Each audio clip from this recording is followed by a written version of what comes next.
Hello दोस्तों, नमस्कार। तो कैसे हैं आप लोग? उम्मीद करते हैं कि आप लोग बहुत ही अच्छे होंगे। दोस्तों आज देखेंगे फिर से यहाँ पे एक प्रश्न नंबर 1 से आप लोगों का ये जो है स्टेट जो आपका हुआ था एग्ज़ाम, उसके अंदर पेपर 2 में जो क्वेश्चन आए थे मेरे दोस्त, ठीक है? पेपर 2 का क्वेश्चन तो वो हम लोग अब इस बार से देखना शुरू करने वाले हैं। पेपर 1 का हम लोग देख लिया पूरा क्वेश्चन जो है टोटल, ठीक है? अब पेपर 2 का क्वेश्चन देख लेते हैं। यहाँ पे जो भी क्वेश्चन आपका पूछा गया था पेपर 2 में वो भी हम लोग को देख देख लेंगे सारे प्रश्नों को, ठीक है? तो चलिए हमारे साथ बने रहिएगा। शुरू करते हैं सेशन को, लेकिन उससे पहले बस आप लोगों से खास एक छोटी-सी रिक्वेस्ट है कि चैनल पे आप लोग नए हैं, पुराने हैं, सब्सक्राइब अगर अभी तक आप लोगों ने नहीं किया है तो सब्सक्राइब करके सबसे पहले नोटिफ़िकेशन को ऑल पे सेट कर लीजिएगा, ताकि आने वाला जो भी सेशन होगा वो सबसे पहले आपके पास पहुँच जाएगा, ठीक है? चलिए, आप लोग को पता है कि आप लोग का बीपीएससी का पूरा करवा दिया है, ठीक है? बीपीएससी का टोटल हो गया पीवाईक्यूज़, जितना टोटल पीवाईक्यूज़ पूछा गया था आप लोग के एग्ज़ाम में टोटल करवा दिए हैं। उसको अगर नहीं देखे हैं तो प्लेलिस्ट में जाकर देख लीजिएगा। बीपीएससी प्रीवियस ईयर क्वेश्चन का आप लोग का प्लेलिस्ट बना होगा, ठीक है? तो वहाँ पे आप लोग चेक कर सकते हैं, ठीक है? चलिए, अब स्टेट वाला भी पूरा कवर कर लेते हैं, फिर हम लोग चलेंगे कहाँ पे? तो हम लोग चलेंगे एनसीईआरटी के तरफ हम लोग का रुख जाएगा, और सारे एमसीक्यूज़ के फॉर्म में ही देखेंगे एनसीईआरटी को भी, और वही देखेंगे जो कि आपके एग्जाम्स के पॉइंट ऑफ व्यू से जो है इंपॉर्टेंट होगा, ठीक है? तो वही सब सारे प्रश्नों को हम लोग देखेंगे, एनसीईआरटी क्वेश्चन भी स्टार्ट करेंगे, तो पहले स्टेट को समाप्त करने के बाद, ठीक है? तो चलिए यहाँ पे देख लेते हैं क्वेश्चन हमारा क्या है। पहला क्वेश्चन हमारा फर्स्ट नंबर पूछा जा रहा है कि संगीत का प्राण किसे माना जाता है? क्या संगीत का प्राण किसको? श्रुति को, स्वर को, नाद को, लय को? तो क्या यहाँ पे इसका जवाब हो जाएगा? तो देखिए बहुत सारी जगह पे आपको क्या मिलेगा, यहाँ पे लय को माना जाएगा संगीत का प्राण। भैया संगीत जो है के लिए लय जो है बहुत आवश्यक चीज़ होती है, ठीक है? अगर लय नहीं है तो संगीत में, तो भैया आपका संगीत जो है क्या है, इसके बिना आपका रूखा लगेगा। तो लय जो है आपका होना चाहिए, तो संगीत का प्राण लय को माना जाता है, ठीक है? नाद भी आप लोग को कहीं कहीं पे मिलेगा, क्योंकि नाद के बिना, इसके बिना भी कहा जाता है कि संगीत नहीं होता है, लेकिन लय को आंसर माना गया, ठीक है? चलिए अगले क्वेश्चन की तरफ देखेंगे, तो यहाँ पे क्वेश्चन हमारा है दूसरा नंबर का। क्वेश्चन पूछा जा रहा है कि मूर्छना कितने प्रकार के होते हैं? मूर्छना कितने प्रकार के होते हैं? क्या 4 प्रकार, 5 प्रकार, 6 या फिर 3? तो आंसर क्या हो जाएगा मेरे दोस्त? तो मूर्छना आपके जो जाएंगे ऑप्शन नंबर ए हो जाएगा, 4 प्रकार के होते हैं, ठीक है? मूर्छना 4 प्रकार के, शुद्धा, सांतरा, सकाकली, अंतरकाकली वगैरह ये सब जो है आपके बताए गए हैं ना, भरत बताए हैं और सारंगदेव बताए हैं। ये सभी लोगों ने मूर्छना के 4 प्रकार ही बताए हैं। आप लोग को बहुत व्यवस्थित तरीके से क्या करना है, मूर्छनाओं के 4 प्रकार को कमेंट करके बता देना है। देखिए सारंगदेव ने अलग बताया है 4, और उनका जो है नाम केवल अलग है, ठीक है? नाम जो है अलग बताया, तो वो उनके अनुसार बताना है और भरत के अनुसार भी बताना है, ठीक है? तो फटाफट कमेंट कीजिएगा किनको पता है इस बात की कि मूर्छना के कौन-कौन से प्रकार हैं, आप लोग कमेंट करके बताइए मुझे, ठीक है? चलिए अगले क्वेश्चन की तरफ देखेंगे यहाँ पे, तो तीसरा नंबर का क्वेश्चन हो जाएगा मेरे दोस्त यहाँ पे कि अल्पत्व शब्द से क्या अभिप्राय है? क्या अभिप्राय है अल्पत्व शब्द? देखिए जैसा कि अल्पत्व, बहुत्व होता है ना भाई, ये होता है ना आपका, राग में प्रयोग किए जाते हैं ये आपके, तो इसमें अल्पत्व से क्या है?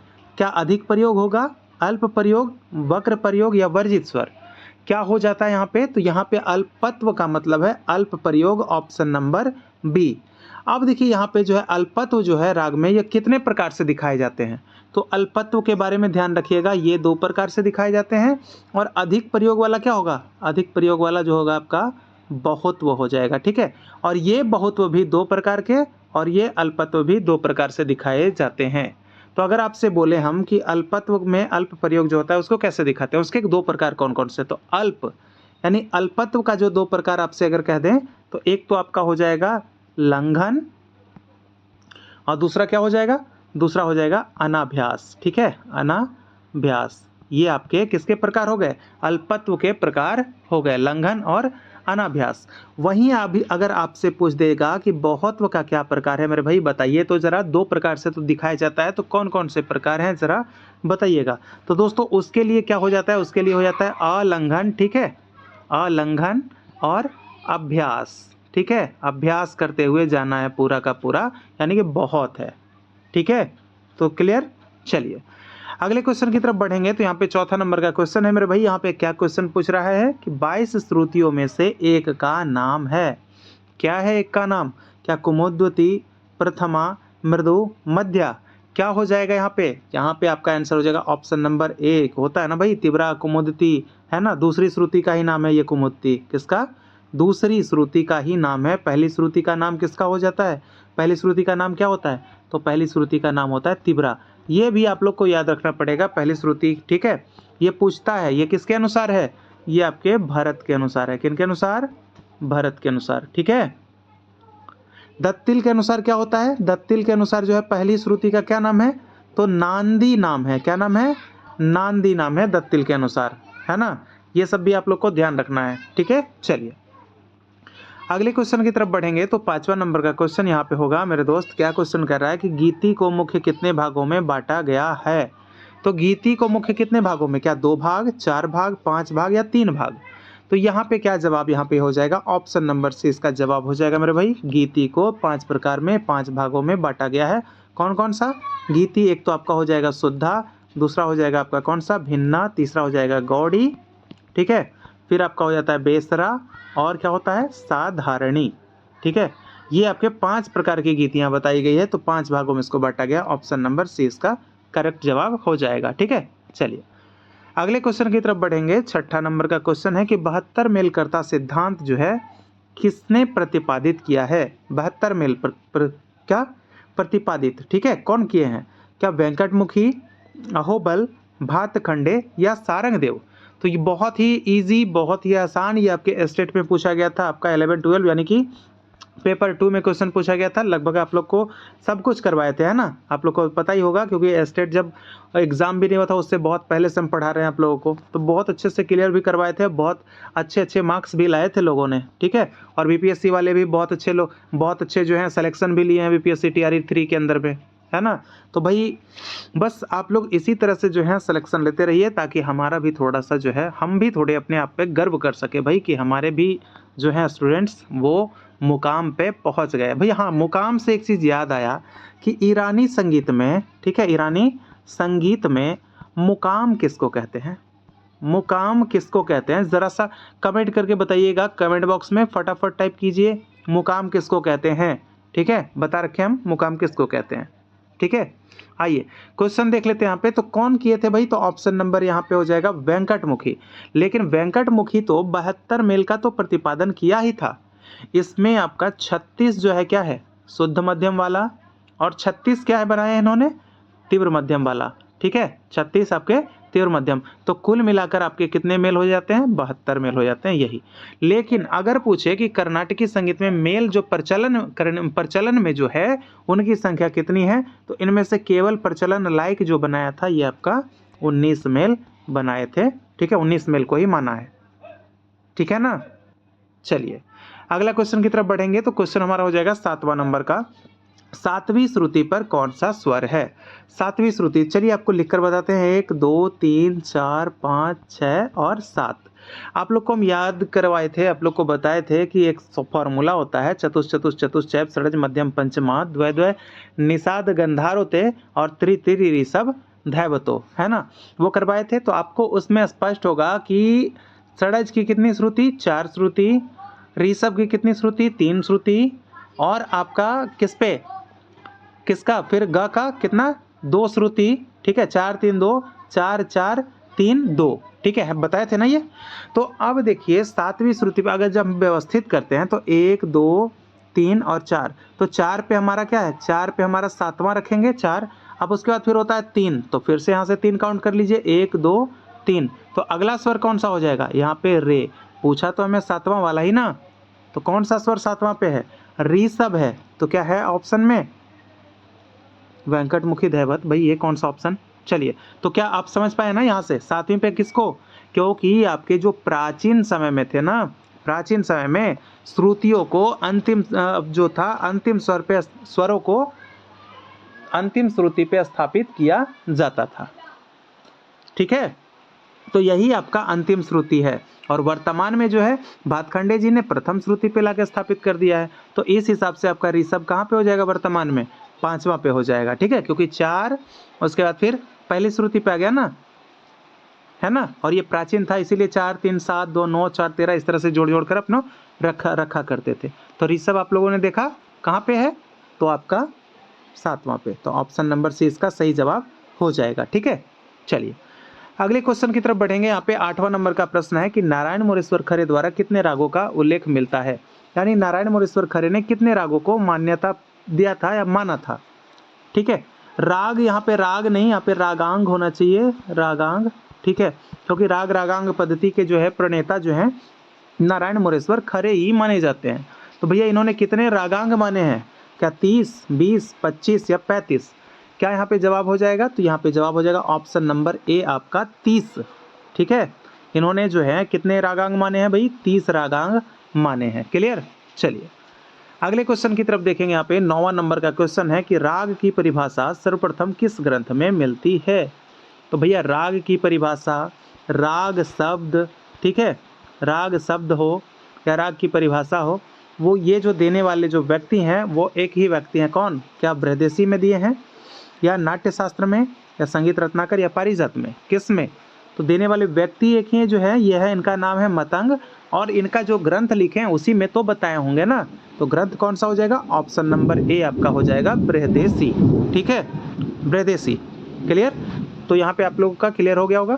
चलिए बृहदेशी से संबंधित आपको बताए थे हम, इसका रचना काल बताए थे, इसमें अध्यायों की संख्या बताए थे ना। चलिए फटाफट इस चीज़ को टाइप कीजिएगा, इसका रचना काल कब है और इसका जो है कितने अध्यायों में बांटा गया है इस पुस्तक को। ठीक है, नाट्यशास्त्र भरत, संगीत रत्नाकर पता है सारंगदेव, संगीत पारिजात अहोबल जी। ठीक है, चलिए क्वेश्चन देखेंगे यहाँ पे 10वां नंबर का। अब पूछा जा रहा है कि षड्ज पंचम भाव कितने श्रुति अंतर का होता है। षड्ज पंचम, देखिए आपको बता दें कि भरत मुनि के द्वारा जो है भाव जो माने गए थे वो कितने भाव, 2 भाव माने गए थे। ठीक है, 2 भाव कौन कौन से, एक तो आपका सापा यानी षड्ज पंचम और दूसरा आपका सामा यानी षड्ज मध्यम। तो सापा और सामा ये 2 स्वर संवाद माने गए थे, 2 श्रुति अंतर माने गए थे। तो इसमें कितना का अंतर होता है और सामा में कितना का अंतर, तो सापा में आपका 13 श्रुतियों का अंतर देखने को मिलता है और सामा में आपका 9 श्रुतियों का अंतर देखने को मिलता है। तो पूछा क्या है भाई, षड्ज और पंचम ना, ऊपर वाला ना, तो कितना दिखा आपको, कितना, तो यहाँ पे आंसर लगा देंगे ऑप्शन नंबर ए, 13 श्रुतियों का अंतर होता है। 12 नहीं, 8 नहीं, 9 जो अभी आपको बताए हम, ये सामा स्वर संवाद में 9। ठीक है, 9 श्रुति अंतर किसमें होता है, सामा संवाद में होता है। यही 2 संवाद माने हैं भरत ने।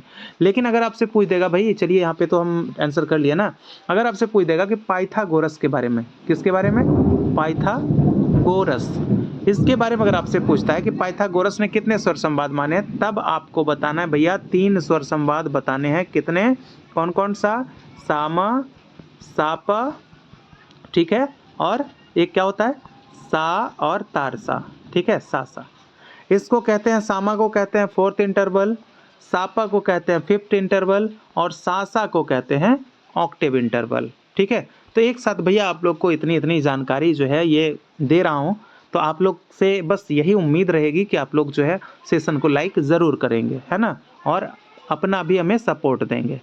चलिए अगला क्वेश्चन हम देखते हैं। यहाँ पे 11 नंबर का क्वेश्चन हमारा हो जा रहा है, क्या मेलापक शब्द किससे संबंधित है। मेलापक, उद्ग्राह, ध्रुव, मेलापक, आभोग, ये सब क्या है, किससे है, क्या प्रबंध से, धमार से, ध्रुपद से या कजरी से। तो यहाँ पे अगर बात कर लेंगे मेलापक शब्द की, तो ये जो है आपका प्रबंध से संबंधित हो जाएगा। ये प्रबंध के क्या हैं, तो प्रबंध के 4 क्या हैं भाई, धातु हैं। प्रबंध के 4 धातु हैं, उसी में से आपका होता है, क्या होता है, उद्ग्राह होता है, ध्रुव होता है। ठीक है, उसके बाद फिर आपका क्या हो जाता है, मेलापक हो जाता है। ठीक है, मेलापक, और क्या होता है, आभोग हो जाता है। ये 4 आपके प्रबंध के धातु हैं। ठीक है, चलिए आगे देख लेते हैं क्वेश्चन। तो क्वेश्चन हो जाएगा 12 नंबर का कि गीत एवं आलाप के छोटे छोटे खंड को क्या कहते हैं। क्या कहते हैं, रूपकालप्ति कहते हैं, विदारी कहते हैं, अस्थाई कहते हैं, मातु कहते हैं। तो गीत अथवा आलाप के जो छोटे छोटे खंड जो होते हैं मेरे दोस्त, उसको कहते हैं, क्या कहते हैं, ऑप्शन नंबर बी इसका जवाब हो जाएगा विदारी। ठीक है, तो यहाँ पे देख लिए क्या हो गया, यहाँ पे हो गया आपका विदारी। ठीक है, चलिए अब अगले क्वेश्चन की तरफ देखते हैं। यहाँ पे 13 नंबर का प्रश्न हो जाएगा कि प्राचीन ग्रंथों में निबद्ध गान के कितने प्रकार बताए गए हैं। देखिए गान जो होते थे भाई वो 2 प्रकार के होते थे, एक आपके निबद्ध और दूसरा अनिबद्ध। तो निबद्ध गान वो होता था जो कि आपके ताल में बंधा हुआ गान होता था। कैसा भाई, तो ताल में बंधा हुआ गान तो निबद्ध गान। अगर ताल में बंधा हुआ नहीं होगा तो वो अनिबद्ध के अंतर्गत रखा जाता था। किसके अंतर्गत? अनिबद्ध गान के अंतर्गत रखा जाता था। तो यही पूछा जा रहा है मेरे भाई कि यहाँ पे निबद्ध गान के कितने प्रकार बताए गए हैं। ठीक है, प्राचीन ग्रंथों में क्या 3, 4, 5 और 2। तो यहाँ पे आप लोग को बता दें कि इसका जवाब ऑप्शन नंबर ए हो जाएगा। 3 बताए गए थे। कौन कौन सा? एक तो आपका था प्रबंध, जो कि आपका निबद्ध हुआ करता था। दूसरा आपका था वस्तु और तीसरा आपका था रूपक। ठीक है, प्रबंध, वस्तु और रूपक, ये 3 बताए जाते थे और तीनों क्या थे? ये निबद्ध गान के प्रकार थे। और अनिबद्ध की बात कीजिएगा, अनिबद्ध की, तब आपका आंसर होना चाहिए 4। कौन कौन सा? एक रागालाप, रूपकालाप, अलिप्ति गान और स्वस्थान का नियम। क्लियर, समझ पा रहे हैं ना? चलिए अगले क्वेश्चन को देखते हैं। तो क्वेश्चन हमारा हो जाएगा 14 नंबर का कि कौन सा अनिबद्ध गान है। भैया कौन सा अनिबद्ध गान है? प्रबंध, वस्तु, रातालाप, ठुमरी, क्या राता नहीं, इसको रागा बना लीजिएगा। ठीक है, रागालाप। तो यहाँ पे क्या हो जाएगा? यहाँ पे रागालाप कर लेते हैं। ठीक है, तो यहाँ पे जो आपका आंसर हो जाएगा ऑप्शन नंबर सी हो जाएगा, रागालाप। क्योंकि प्रबंध, वस्तु और रूपक, ये अभी हम तीनों बताए हैं, ये क्या है? ये तीनों के तीनों क्या है? ये आपके भैया आपका निबद्ध गान है, निबद्ध गान है। इसके अलावा हम रागालाप के अलावा भी बताए हैं, कौन सा? अनिबद्ध वाला, रूपकालाप बताए हैं, अलिप्ति गान बताए हैं। ठीक है, अलिप्ति गान। और चौथा क्या बताएं भाई? स्वस्थान का नियम। ठीक है, ये भी बताया ना आपको अभी साथ साथ, तो आपको याद रखना है। निबद्ध वाला पूछेगा प्राचीन में तो 3 प्रकार के, अनिबद्ध वाला पूछेगा तो 4 प्रकार के। ठीक है, चलिए अगला क्वेश्चन यहाँ पे देख रहे हैं 15 नंबर का कि ख्याल गायकों के प्रचारक कौन थे? क्या सदारंग थे, अदारंग थे, रंगीले, एक से अधिक? यहाँ पे ए और बी दोनों। क्या हो जाएगा? तो यहाँ पे आंसर होगा मेरे दोस्त ऑप्शन नंबर डी हो जाएगा, यानी ए सदारंग भी थे और अदारंग भी थे। ठीक है, ये दोनों किसके दरबार में रहते थे? ये दोनों तो आपको पता होगा कि मोहम्मद शाह के दरबार में रहते थे। ठीक है, मोहम्मद शाह ही नाम था इसका, लेकिन इसको एक उपाधि मिला था, किसका? रंगीले का, रंगीले। तो मोहम्मद शाह रंगीले, यानी कि इसको रंगीला बादशाह का, रंगीला का उपाधि दिया गया था। इसीलिए फुल नेम जब बोलते हैं तो मोहम्मद शाह रंगीले कह दिया जाता है। ठीक है, लेकिन इसका नाम केवल था मोहम्मद शाह, है ना? चलिए तो अब देख लेंगे यहाँ पे, अगले क्वेश्चन की तरफ बढ़ चलें। तो क्वेश्चन हमारा हो जाएगा 16 नंबर का कि फयाज खां किस घराने के संगीतज्ञ थे? तो यहाँ पे अगर बात कर लें, क्या ग्वालियर के, पंजाब के, किराना के या जयपुर के? तो यहाँ पे आपका आंसर होना चाहिए ऑप्शन नंबर क्या होना चाहिए भाई? कहाँ गया यहाँ पे फयाज खां? आगरा तो है नहीं, कहाँ पे है? आगरा घराना होगा इनका। ठीक है, देखिए आगरा घराना नहीं है यहाँ पे, तब हम लोग ग्वालियर लगा के यहाँ पे निकल सकते हैं। ठीक है, ग्वालियर लगा के निकल सकते हैं, लेकिन आपको यहाँ पे आगरा होना चाहिए था, आगरा घराना से ये माने जाते हैं। अगर नहीं हो तो फिर क्या करेंगे? तब ग्वालियर लगा के आगे निकल चलेंगे। ठीक है, तो समझ पाए? देखिए आगरा घराना, इसके संस्थापक कौन थे? तो आपको याद होगा कि हम बताए थे आपको कि हाजी सुजान खां इसके संस्थापक थे। ठीक है, हाजी सुजान खां। पंजाब घराना, ये आपका पता है कि पंजाब घराने से ताल्लुक़ रखते थे कौन?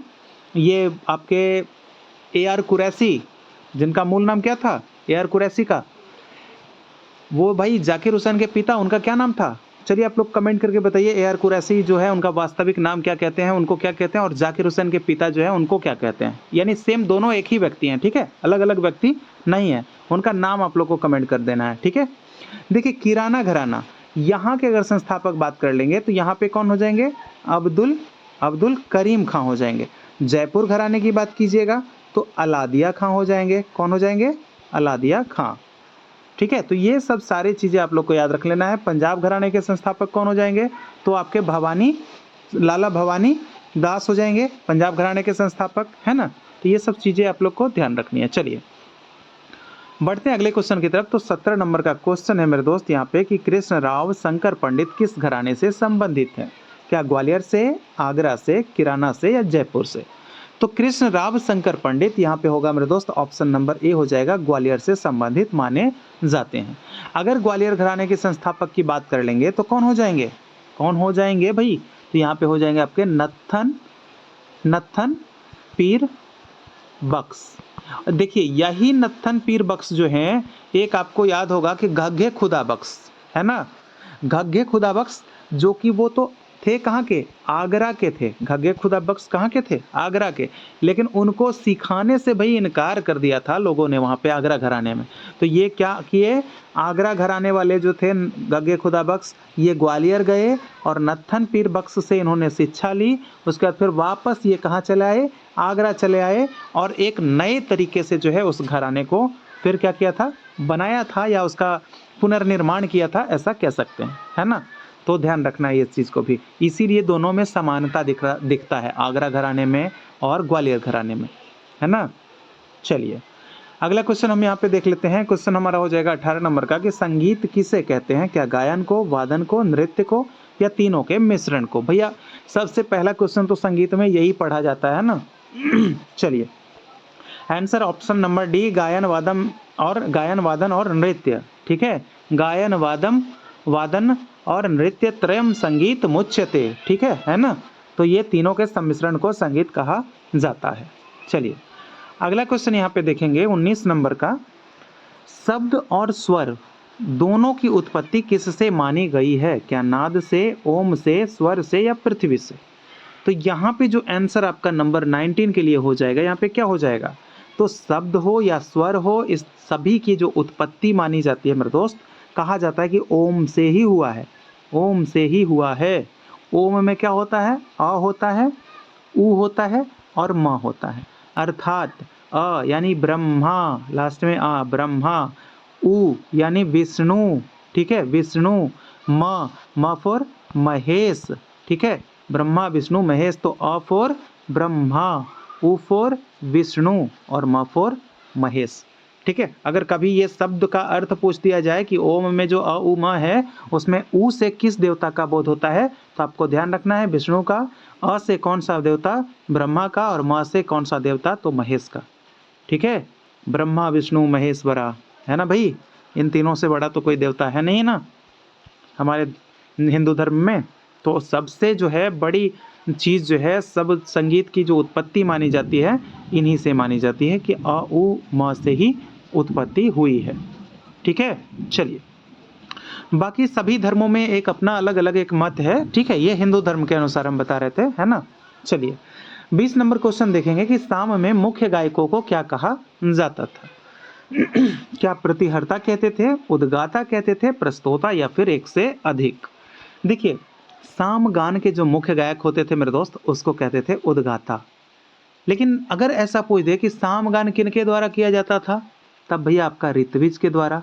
किनके द्वारा, ऋत्विज के द्वारा किया जाता था। और साम गान का जो मुख्य ऋत्विज जो होता था उसको क्या कहते थे, मुख्य ऋत्विज, तो भी आपका उद्गाता हो जाएगा। ठीक है, इसमें कितने गायक होते थे, तो 3 गायक होते थे मेरे भाई, एक प्रतिहर्ता, दूसरा प्रस्तोता, ठीक है, और उद्गाता। तो प्रतिहर्ता, प्रस्तोता और उद्गाता, तो मुख्य तो आप जान गए कि उद्गाता को कहते हैं। प्रतिहर्ता कौन सा भाग गाते थे, प्रतिहार गाते थे। प्रस्तोता क्या गाते थे, प्रस्ताव गाते थे, है ना, प्रस्ताव गाते थे। लेकिन अब सामगान का एक अंतिम भाग जो होता है आपका निधन, क्वेश्चन बनता है। ठीक है, जो बनता है मैं वो बोलते ही जा रहा हूँ आप लोगों को। ठीक है, सामगान के अंतिम भाग का क्या नाम है, निधन कहते हैं। और ये जो अंतिम भाग जो है इसको तीनों भाई मिलकर गाते थे, है ना। आपका ऑब्जेक्टिव में ही भाई हम जो है थ्योरी टाइप लेकर चल रहे हैं, और आप लोग जो हैं बिल्कुल अच्छे से सीख भी रहे होंगे। मुझे उम्मीद है बहुत कुछ समझ में आपको आ भी रहा होगा और बहुत कुछ सीख भी लिए होंगे, है ना। तो बाकी आप लोग जो सीख लिए हैं, बाकी नए नए चीज़ जो भी आ रहे हैं उसको देखते चलिए, और बाकी जो आप लोग करवा रहे हैं मान लीजिए आप लोग रिविजन भी करते चलिए उसको। ठीक है, तो समझ में आया, निधन में तीनों मिलकर गाता था। चलिए क्वेश्चन देखेंगे अगला 21 नंबर का कि उत्तरी व दक्षिणी संगीत दोनों पद्धतियों का प्रमाणित ग्रंथ कौन सा है। देखिए प्रमाणित ग्रंथ पूछे या फिर आपका उत्तरी दक्षिणी का आधार ग्रंथ पूछे, तो भी जवाब यही होगा, क्या, नाट्यशास्त्र, चतुर्दंडी प्रकाशिका, अनूप संगीत विलास, या संगीत रत्नाकर। यहाँ पे क्या आंसर करेंगे, यहाँ पे आंसर करेंगे ऑप्शन नंबर डी को, क्योंकि यही संगीत रत्नाकर जो था, यहाँ तक हमारा उत्तरी संगीत और दक्षिणी संगीत दोनों एक ही था। लेकिन ये जब ग्रंथ का जब रचना हुआ, इसके बाद से हमारे देश में क्या हुआ कि मुगलों का और अन्य जो था वंशों का जो है प्रभाव हमारे देश पे देखने को मिला, जिसमें कि उत्तर भारत जो है हमारा काफ़ी प्रभावित हुआ था, है ना। और दक्षिण भारत तो थोड़ा सा प्रभावित नहीं रहा है, क्योंकि पहले वाला जो था आज भी वहाँ पे प्रचलन में है, ठीक है। वहाँ से आज भी हिंदू देवी देवताओं के जो है आपको स्तुति वंदना वगैरह सब वही चीज़ें मिल जाएगी। लेकिन यहाँ पे जो आप देखेंगे उत्तर भारत में, यहाँ पे उर्दू फारसी वगैरह का जो है प्रभाव पड़ गया, क्योंकि जो बाहर से आए तो उनका प्रभाव हमारे संगीत में देखने को मिल गया, है ना। क्योंकि पहले कहा जाता है कि यहाँ पे तो थे नहीं ना वो लोग, वो जब बाहर से आए तभी तो इस चीज़ का प्रभाव पड़ा है ना, ऐसा माना जाता है। तो यहाँ पे जो है दोनों संगीत का आधार ग्रंथ कह लें, संगीत रत्नाकर हो जाएगा।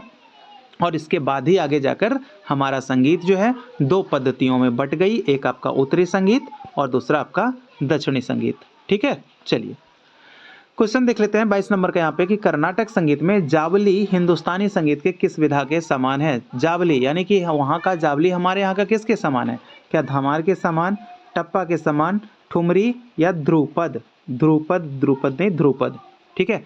क्या आंसर करेंगे यहाँ पे, तो आंसर कर देंगे ऑप्शन नंबर सी को, क्योंकि ठुमरी जो हमारे यहाँ का क्या होता है, हमारे यहाँ का ठुमरी वहाँ पे जावली के नाम से जाना जाता है। ध्रुपद को क्या कहते हैं, पदम कहते हैं, ठीक है, पदम के नाम से जानते हैं। तराना आपका पूछा जाता है, तराना को क्या कहते हैं, तिल्लाना कहते हैं, ठीक है, क्या कहते हैं, तिल्लाना।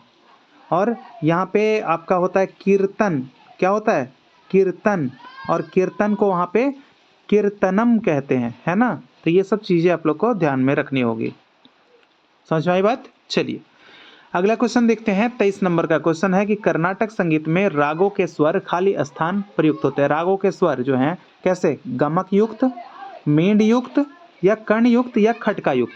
यहाँ पे क्या जवाब करेंगे, तो कर्नाटक संगीत के जो राग होते हैं मेरे दोस्त, वो ऐसा कहा जाता है वहाँ पे कि वहाँ पे जो स्वर प्रयोग होते हैं रागों में वो गमक युक्त स्वर प्रयोग होते हैं। और गमक क्या होता है, यानी कि जब भी किसी राग को गाएंगे ना तो वहाँ पे गमक यानी कि स्वरों का एक विशेष प्रकार का कंपन करते हुए ही गाते हैं वहाँ पे, है ना। आप सुने होंगे ना भाई, एक चतुर नार, है ना, कितना कैसा, मतलब एक प्लेन भी जब गा रहा हो कोई तो वहाँ पे भी क्या थोड़ा गमक का प्रयोग दिख जाता है ना। तो वहाँ पे जो भी प्रयोग होता है स्वर वो गमक युक्त ही प्रयोग होता है, ठीक है। चलिए अगला क्वेश्चन हमारा 24 नंबर का, निम्नलिखित में से कौन सा राग दक्षिण पद्धति का है भैया, क्या भोपाली का है, मालकौंस का है, मालकौंस का नहीं भाई, भोपाली है या मालकौंस है या किरवाणी है या रामकली है, दक्षिण पद्धति का कौन है।